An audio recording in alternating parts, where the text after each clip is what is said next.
अस्सलाम वालेकुम। Bright sparks Jesus academy Lahore के चैनल स्पीक विद नॉलेज में आपको खुशामदीद। आज जो हम लेक्चर्स शुरू करने लगे हैं, ये एक लेक्चर्स की नई सीरीज़ होगी जिसमें हम इंशाल्लाह डेली बेसिस पे न्यूज़पेपर के एक आर्टिकल का एनालिसिस किया करेंगे। कुछ लोगों को न्यूज़पेपर को पढ़ने में, न्यूज़पेपर का एनालिसिस करने में बहुत ही जो है वो डिफ़िकल्टीज़ फेस करनी पड़ती हैं। सम टाइम लोगों को ये भी नहीं पता चलता कि हमें न्यूज़पेपर में से किस चीज़ को पढ़ना चाहिए और किसको नहीं पढ़ना चाहिए, कौन सा पोर्शन जो है वो हमारे लिए इम्पॉर्टेंट है और कौन सा जो है वो लेस इम्पॉर्टेंट है। जब आप न्यूज़पेपर को पकड़ते हैं तो कभी आप आर्टिकल देख रहे होते हैं, कभी आप एडिटोरियल देख रहे होते हैं, यही चीज़ समझ नहीं आ रही होती कि हमारे लिए जो है वो इम्पोर्टेंट कौन सा आर्टिकल है, क्या ये हमारे सिलेबस के अकॉर्डिंग भी है या नहीं है। सो डिफरेंट न्यूज़पेपर्स के अंदर डिफरेंट न्यूज़पेपर आर्टिकल्स पब्लिश होते हैं, एडिटोरियल्स भी पब्लिश होते हैं हर न्यूज़पेपर का। तो उसमें कोई भी अगर कोई इंपॉर्टेंट टॉपिक हुआ करेगा जो हमारे सिलेबस के अकॉर्डिंग होगा, इंशाल्लाह उसको मैं डेली बेसिस के ऊपर यहाँ पे डिस्कस किया करूँगा, एक ओवरव्यू दिया करूँगा उसका।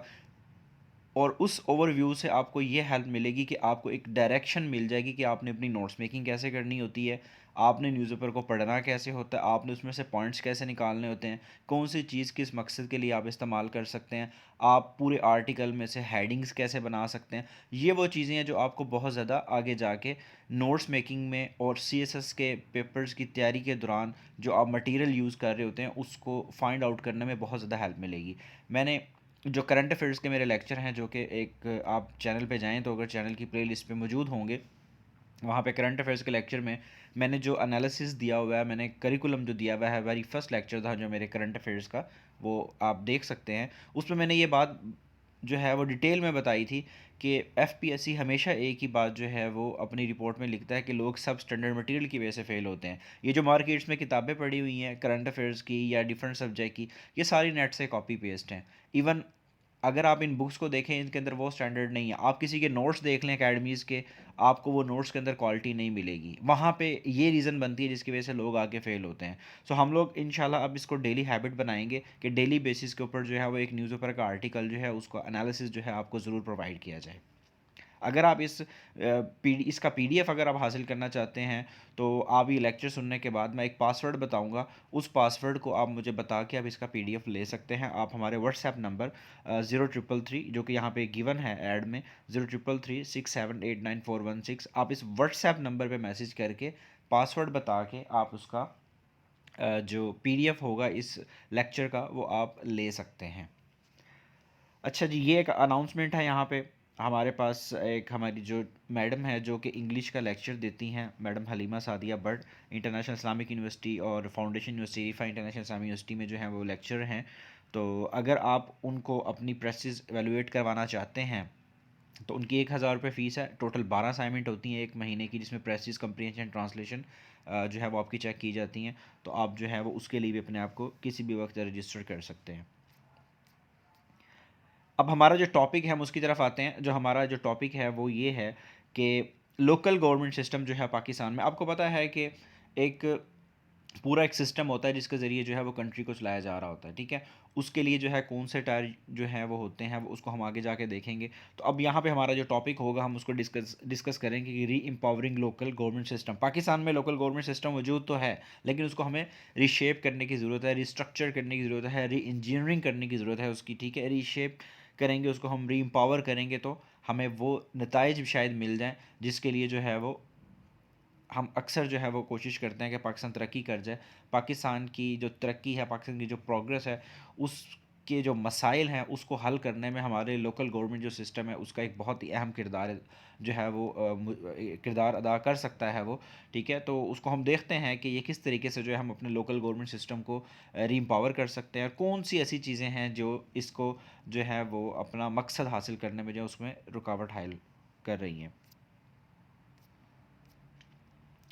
हमारा जो टॉपिक है उसको अगर हम देखें, इसमें सबसे इम्पोर्टेंट जो चीज़ है वो ये है कि जो सवाल जो असल में जो पैदा होता है हमारे पास, वो ये पैदा हो रहा है कि क्या पाकिस्तान में इंडिपेंडेंट बलदियाती इदारे हैं। एक तो ये चीज़ है हमारे पास।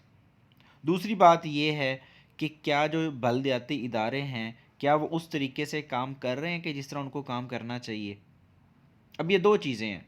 लेकिन हमारे पास सबसे इम्पोर्टेंट जो चीज़ है वो क्या है, यानी कि जो सवाल हमारे पास पैदा हो रहा है वो ये पैदा होता है हमारे पास सवाल कि जो इंडिपेंडेंट या बाइख्तियार जो लोकल गवर्नमेंट जो सिस्टम है, या उर्दू में उनको हम बलदियाती इदारे कहते हैं, क्या इनका बाइख्तियार होना वो ज़रूरी है, या ये सवाल ज़्यादा ज़रूरी है कि इन ही इदारों को जो है वो इतना एम्पावर किया जाए कि हमें जो है वो मतलूबा नताइज मिलना शुरू हो जाए। बाइख्तियार जो मुकामी हुकूमतें होती हैं या जो बलदियाती इदारे होते हैं, उनके ज़रिए अगर पाकिस्तान को जो है वो हम पावरफुल बनाना चाहते हैं, तो हमें क्या करना होगा, हमें लोगों की राय के मुताबिक जो है वो चलना होगा। ठीक है, लोगों को उनके मतलूबा नताइज देने होंगे, लोगों के मसाइल जो हैं वो ग्रास रूट लेवल के ऊपर आके जो है इनको हल करना होगा, तब मतलूबा नताइज मिल सकते हैं। और मतलूबा नताइज जब मिल जाएंगे इस तरीके से, तो पाकिस्तान के जो ग्रास रूट लेवल पे या पाकिस्तान के जो डोमेस्टिक इश्यूज़ हैं उनको बआसानी हल किया जा सकता है।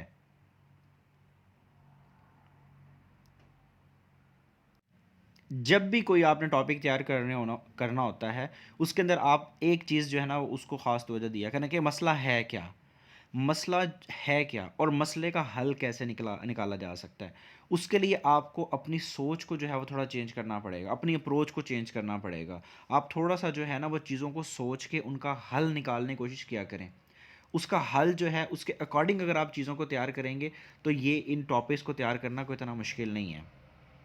अब पाकिस्तान जो है, अगर वो लोकल गवर्नमेंट सिस्टम को अगर देखें पाकिस्तान में, तो ये इतना इम्पोर्टेंट टॉपिक है कि अगर हम देखें ये किस किस सब्जेक्ट के अंदर हैं, इसके कनेक्टिंग द डॉट्स हम इसमें अगर हम देखें कौन से बन रहे हैं, ये एसए के पर्सपेक्टिव में भी आपको आ सकता है। लेकिन वो डायरेक्ट तो वो उठा के लोकल गवर्नमेंट को नहीं देगा, वो किसी और तरीके से घुमा के देगा। वो आपको फिर स्टेटमेंट के अकॉर्डिंग चीज़ों को समझना होगा कि ये लोकल गवर्नमेंट सिस्टम को टच कर रहा है, ये हमारी डेमोक्रेसी की अगर बात कर रहा है, तो हो सकता है वो ग्रास रूट लेवल की जो चीज़ें हैं उनको इसके साथ अटैच कर दे, या वो डेमोक्रेसी को गवर्नेंस के साथ जो है वो कर दे, या लोकल गवर्नमेंट को वो जो है वो गवर्नेंस के साथ अटैच कर दे, क्योंकि इनके दोनों का बहुत ज़्यादा जो है वो एक दूसरे के साथ लिंक है।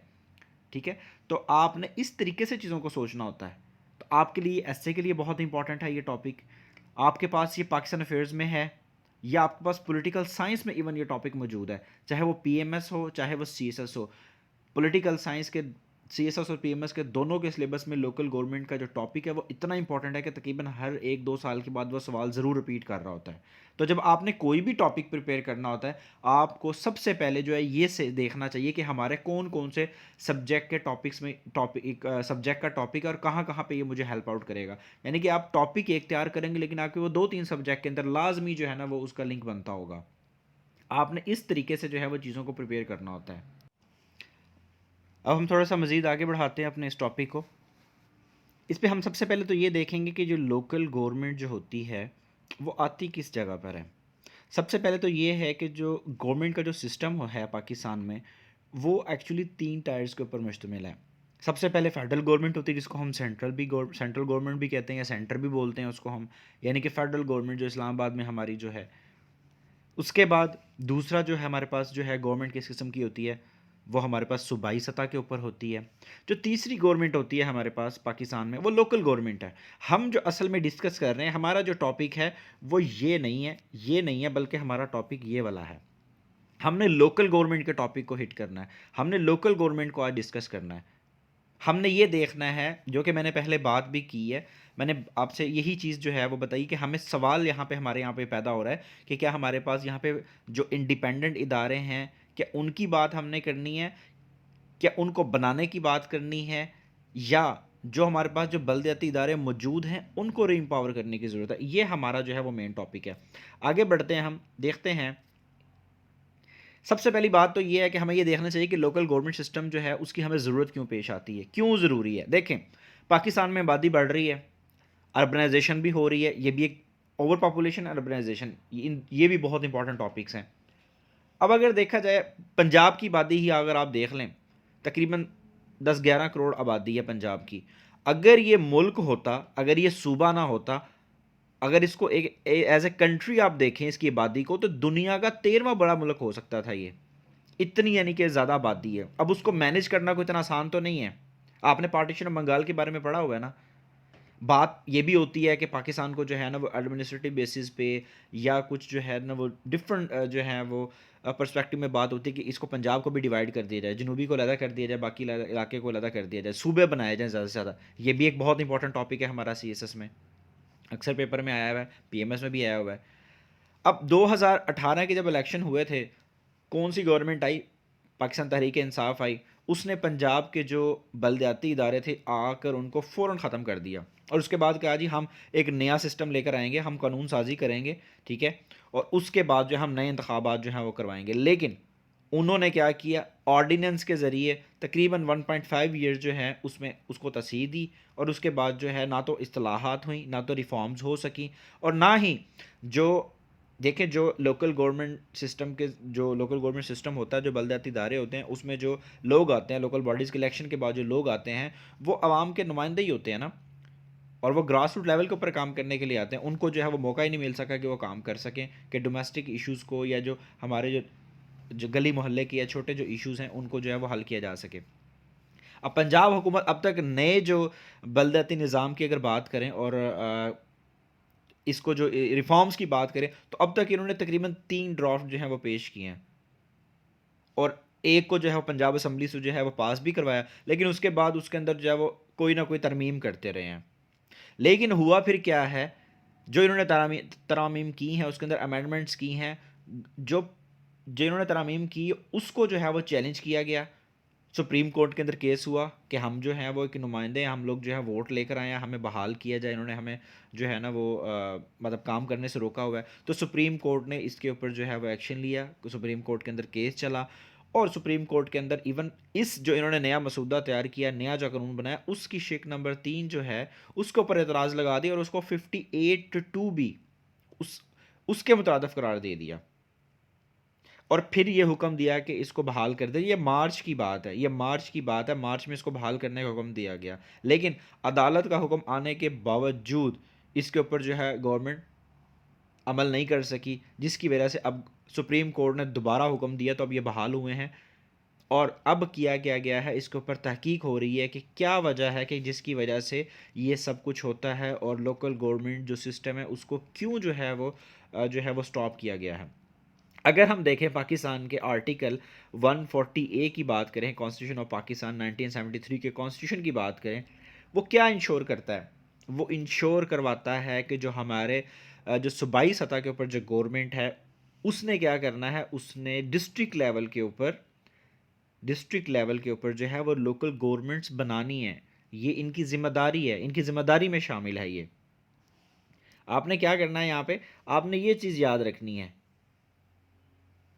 पाकिस्तान के 1973 का जो कॉन्स्टिट्यूशन है उसकी अगर हम बात करें,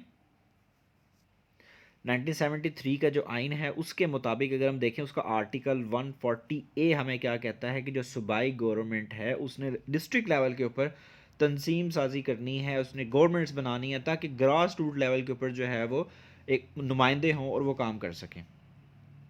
तो ये चीज़ जो है ये बहुत इंपॉर्टेंट है, आपने ये पॉइंट लाजमी याद रखना है और यही गवर्नमेंट जो है वो रिस्पॉन्सिबल होती है लोकल गवर्नमेंट्स के लिए और जो पॉलिटिकल और एडमिनिस्ट्रेटिव जो इश्यूज होते हैं इनको जो है वो इन्हीं के ज़रिए जो है वो हल किया जा सकता है। यहाँ पे याद करने वाली या जहन में रखने वाली बात ये है कि यहाँ पे जो इलेक्शंस होते हैं वो कौन करता है, वो इलेक्शंस जो हैं वो लोकल गवर्नमेंट्स के भी जो वो election commission of Pakistan he conduct कर सकता है। ये नहीं है कि वो सूबे करेंगे या अपने तौर के ऊपर इंडिपेंडेंटली वो कुछ ऐसा कुछ करें, इलेक्शंस जो होंगे वो इलेक्शन कमीशन ऑफ पाकिस्तान ही करेगा। तो ये पॉइंट भी आपने जहन में रखना है। अब यहाँ पे एक और सवाल पैदा होता है कि जो हमारे यहाँ पे बलदियाती निज़ाम है या बलदियाती इदारे जो हैं ये सियासी पार्टियों के लिए एक खौफ की अलामत क्यों है?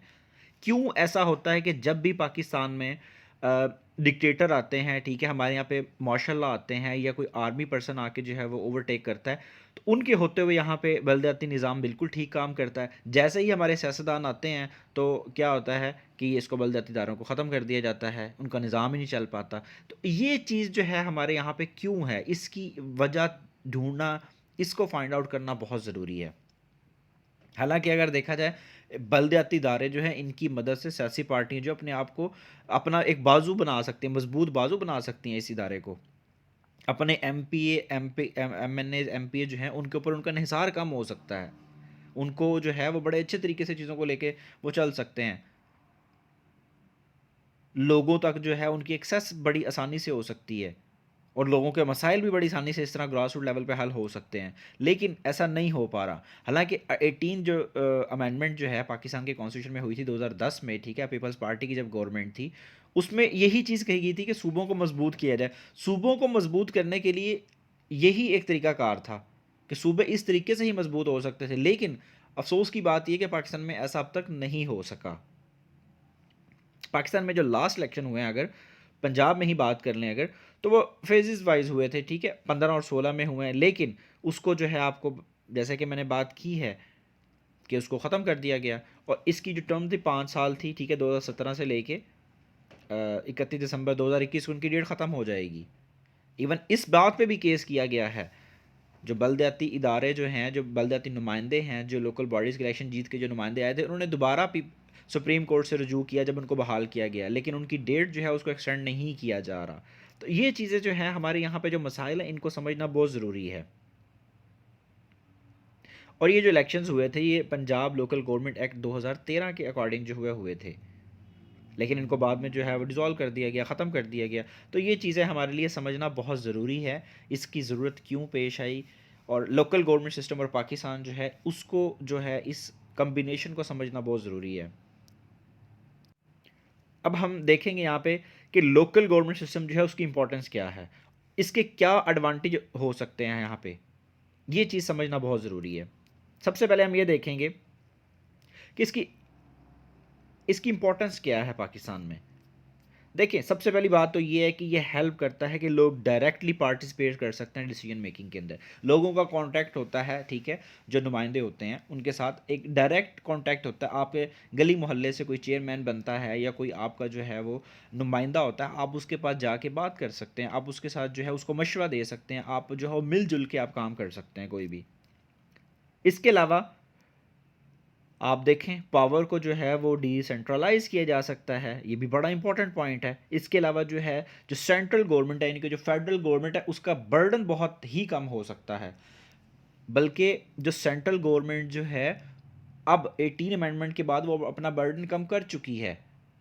अब सारा बर्डन जो है वो सूबाई हुकूमतों के ऊपर है, लेकिन सूबाई हुकूमतें अपना बर्डन आगे कम करना नहीं चाह रही।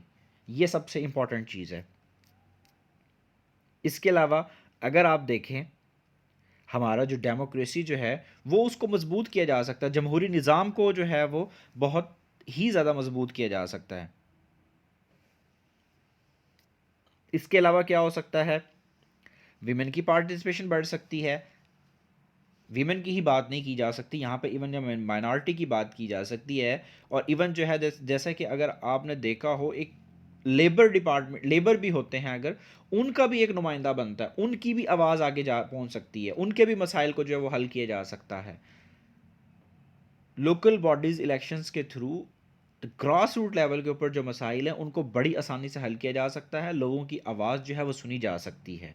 लेकिन बात वही है कि इनको अगर री एम्पावर किया जाएगा तो ही हमारे कंट्री के अंदर गवर्नेंस भी बेहतर होगी और डेमोक्रेसी जो है उसको जो है वो प्रमोट किया जा सकता है। लेकिन ये सारा इन्हिसार किसके ऊपर है, ये हमारे जो सियासतदान है उनके ऊपर है।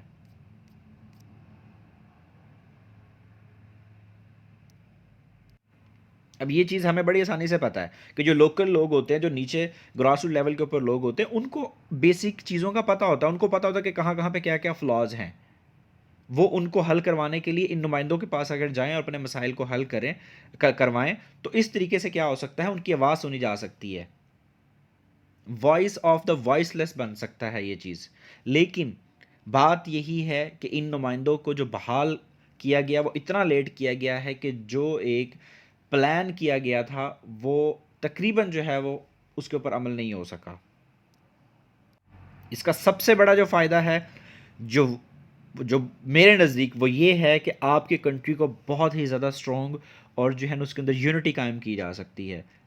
अगर आप इस तरीके से चलते हैं तो आपकी कंट्री के अंदर जो है वो एक यूनिटी होगी, आप इंडिपेंडेंट कंट्री बन सकते हैं, आप हर तरह से जो है वो अपने मसाइल को खुद हल करने के अंदर आपके अंदर एबिलिटी पैदा हो जाती है। लेकिन अब तक पाकिस्तान में ऐसा 70 सालों में, 72 सालों में, 74 सालों में नहीं हो सका।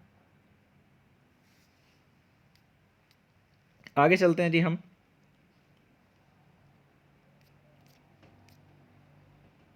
डिफ़िकल्टीज़ कौन सी हैं लोकल गवर्नमेंट सिस्टम को पाकिस्तान में चलाने के लिए, कौन कौन से जो है वो मसाइल जो हैं उनको सामना करना पड़ रहा है।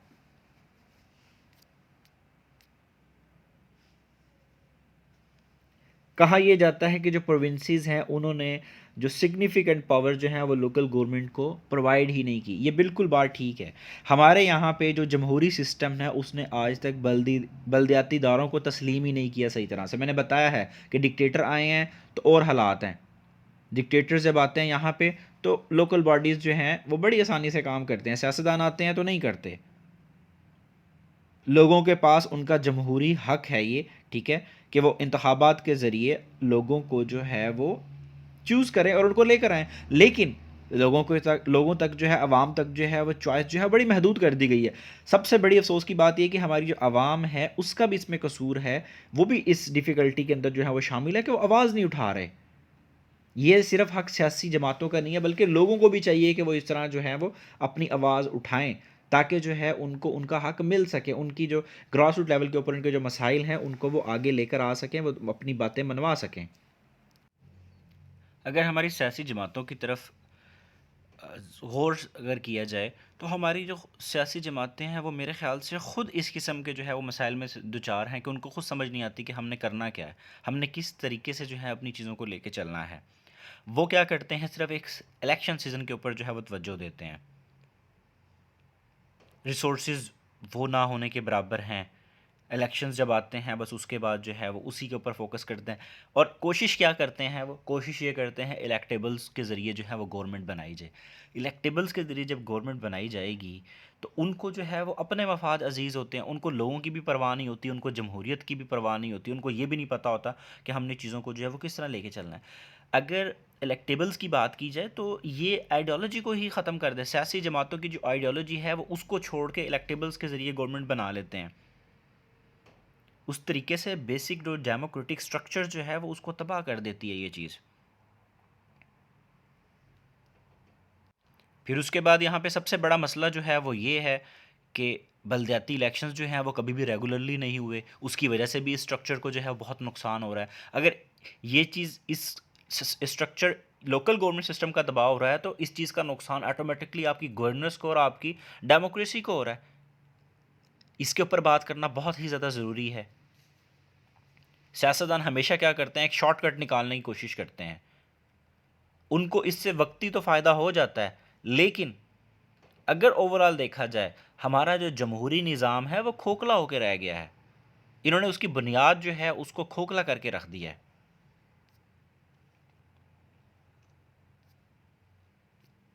आगे देखते हैं हम कि किस तरीके से जो है गुड गवर्नेंस और हमारे यहाँ पे जो डेवलपमेंट है वो किस तरीके से हैम्पर हो रही है, किस तरीके से जो है ना उसको डिमोलिश किया जा रहा है। मैंने पहले ही बात की कि गुड गवर्नेंस जो है उसका जो बहुत ही ज़्यादा जो है वो इम्पॉर्टेंट रोल है हमारी डेमोक्रेसी के साथ, हमारा जो लोकल गवर्नमेंट सिस्टम है उसके साथ उसका बड़ा जो है वो लिंक जो है वो बनता है। अब यहाँ पर अगर देखा जाए तो शख्सियत परस्ती जो है वो भी एक बहुत बड़ा एलिमेंट है। इनके पास लोगों को देने के लिए होता कुछ नहीं है, बस अपने मफादात जो हैं उनको लेके आगे चल रहे होते हैं। एक शख्स जो है उसकी बेस के ऊपर यहाँ पे वोटिंग होती है, ये भी एक बहुत बड़ा प्रॉब्लम है हमारे हमारे कंट्री का।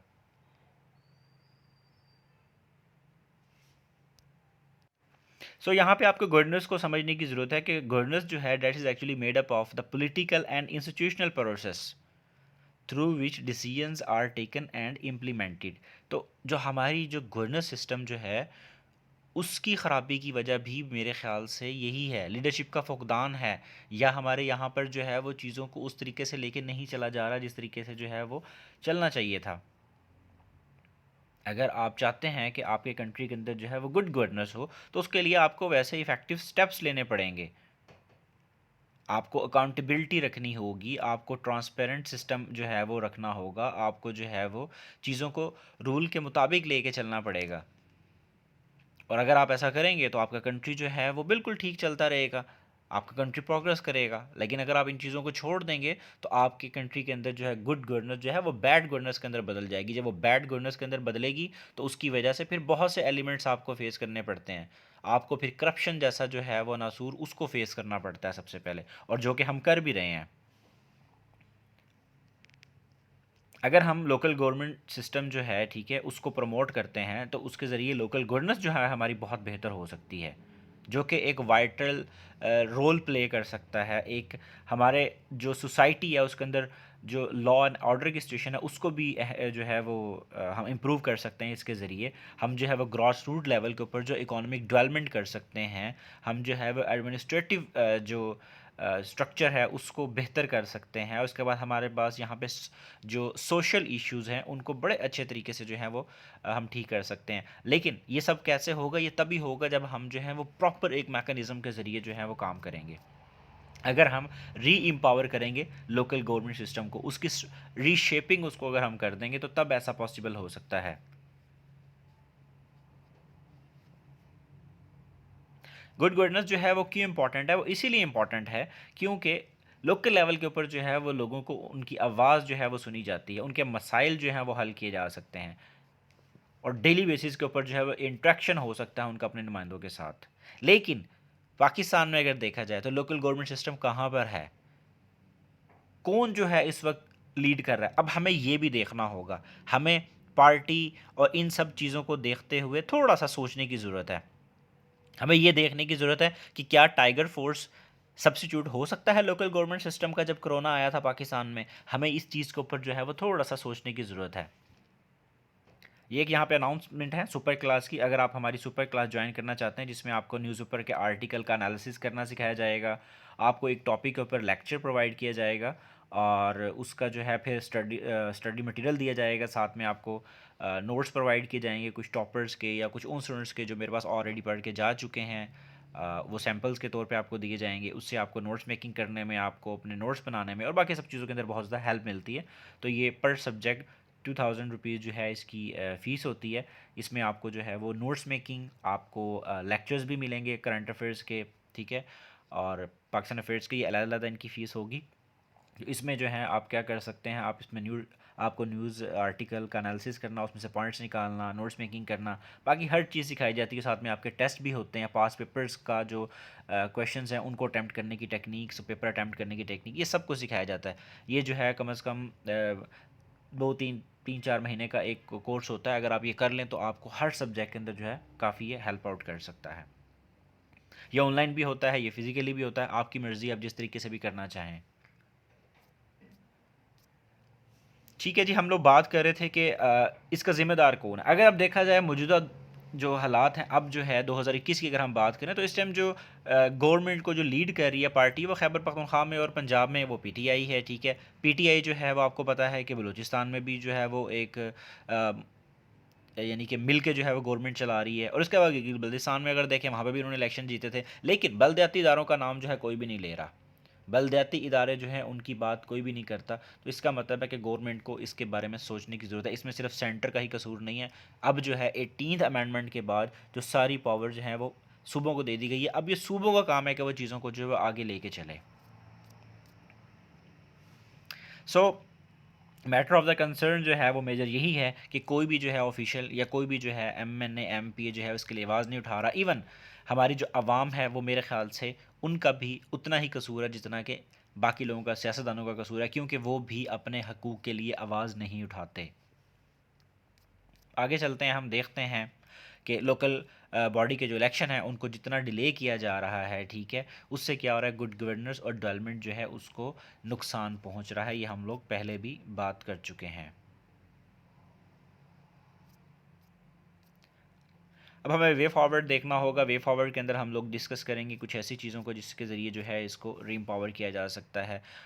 सबसे पहली बात जो है वो ये है कि गवर्नमेंट जो है, जो सेंटर में है और प्रोविंस में है, उनको जो है रीशेप करने की ज़रूरत है चीज़ों को, ठीक है। अपनी पॉलिसी को चेंज करने की ज़रूरत है, उसको रीथिंक करने की ज़रूरत है कि पॉलिटिकल स्ट्रेटजीज़ को चेंज करें।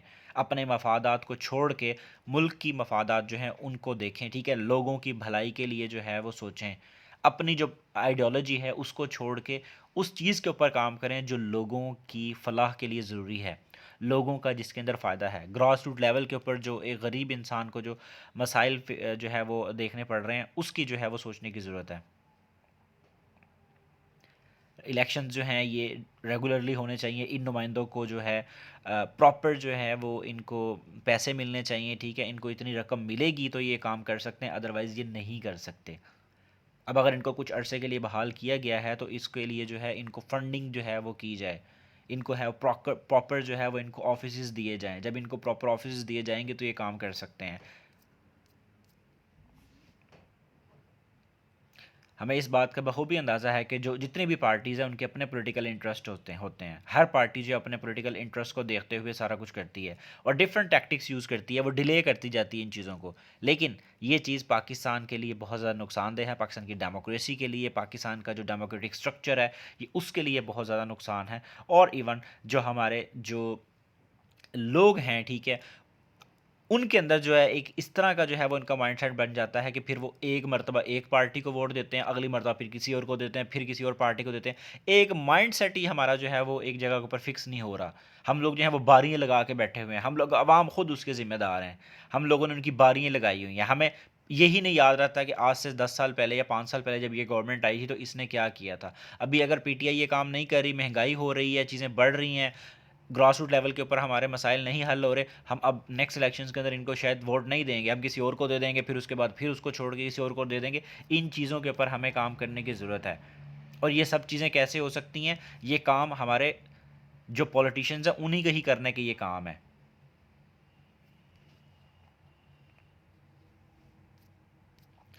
आपने इस लेक्चर को सुना, ठीक है, इसके आपने पॉइंट्स नोट किए, आपको इसमें जो जो चीज़ें जो है वो इंपॉर्टेंट लगती हैं आप उनको लाजमी नोट करें साथ के साथ, ठीक है। और नोट करने के साथ साथ आपने क्या करना है, इसको अपने फाइनल नहीं समझ लेना कि आपके नोट्स जो हैं वो फाइनल हो गए हैं, बल्कि आपने इसको जो है लिख लेना है, अपने पास नोट कर लेना है। दोबारा जब आप अपने टॉपिक को तैयार करें, आप कहीं पे अपना सिलेबस जब तैयार कर रहे होंगे, दोबारा कहीं पे ये टॉपिक आए तो फिर दोबारा कहीं से इसको पढ़ने के बाद उसमें से पॉइंट्स निकालने के बाद देन मर्ज करके आपने अपने नोट्स बनाने होते हैं। अभी तो ये एक एस्पेक्ट मैंने सिर्फ डिस्कस किया, तो एक न्यूज़पेपर का आर्टिकल था जिसमें से मैंने पॉइंट्स लेके उसमें से मैंने चीज़ों को जो है वो आपको समझाया है, बताया है या थोड़ा सा एलिब्रेट किया है। हम इसमें देखते हैं आगे कि हमारे पास और मज़ीद क्या है। इसमें आपके पास एक क्वेश्चन है कि आपने ये पूरा लेक्चर जो सुना आपको क्या चीज़ें समझ आई। इसमें जो बहुत इंपॉर्टेंट पॉइंट्स थे वो यहाँ पे लिखे भी हुए हैं, आपने वो सुन भी लिए होंगे। आपको आपके लिए ज़रूरी है कि आप क्या करें, आप उन चीज़ों को अब थोड़ा सा नोट करें और आप थोड़ा सा फिर सोचें कि इस टॉपिक को आपने किस एंगल से जो है वो तैयार करना है। पास्ट पेपर्स को निकाल के देखें कि क्वेश्चंस कैसे पूछे गए हैं आपको। ये चीज़ें बहुत ही इम्पॉर्टेंट है। हमारा जो पासवर्ड है, अगर आप ये लेक्चर की पीडीएफ लेना चाहते हैं तो उसका पासवर्ड होगा स्पीक। आपने मुझे स्पीक जो पासवर्ड है ये बता के आप मुझसे इसका पीडीएफ ले सकते हैं। ये आपके पास क्वेश्चन था, उसका जो है यहाँ पे आंसर दिया हुआ है कि गवर्नर्स जो हैं वो क्यों हमारे पास जो है वो हमारे पाकिस्तान में हमेशा से एक पाइप ड्रीम रहा है, ठीक है। तो ये आपको जो है वो यहाँ से अपने पूरा लेक्चर सुना, आपको जो है वो जो चीज़ें इसमें समझ आई आप उसको नोट कीजिएगा और कोशिश कीजिएगा कि इसको साथ ही प्रिपेयर कर लें ताकि आपको इसके बारे में मज़ीद पता चल सके। अगर आपने हमारा चैनल सब्सक्राइब नहीं किया तो आप हमारे चैनल को सब्सक्राइब कर लें और अपने दोस्तों को जो है वो लाजमी शेयर कीजिएगा और कोशिश कीजिएगा कि हमारे साथ आप जुड़े रहें डेली बेसिस के ऊपर। यहाँ पे आपको ज़रूर इंशाल्लाह करंट अफेयर्स का जो है वो न्यूज़पेपर का आर्टिकल का एनालिसिस मिला करेगा। उससे ज़्यादा ना सही आपकी एटलीस्ट कुछ ना कुछ तो है, आपका करंट अफेयर्स बेहतर होना शुरू हो जाएगा। और इसके अलावा हमारे जो करंट अफेयर्स के लेक्चर हैं वो करंट अफेयर्स की जो हमारी प्लेलिस्ट है उसमें आपको वो भी इंशाल्लाह मिलेंगे, वो भी इंशाल्लाह जल्द ही आपको उसमें अपडेट देखने को मिलेगी। आप उसको भी जो है फॉलो करें। इसके अलावा जनरल नॉलेज के जो लेक्चर्स हैं उनको भी फॉलो करें, इंग्लिश के लेक्चर्स को फॉलो करें, ताकि आप जब अपनी तैयारी कर रहे हैं तो आपके ये 3-4 जो इंपॉर्टेंट सब्जेक्ट हैं ये साथ के साथ तैयार होते रहें। ठीक है जी, अपना ख्याल रखिएगा। अल्लाह हाफिज़।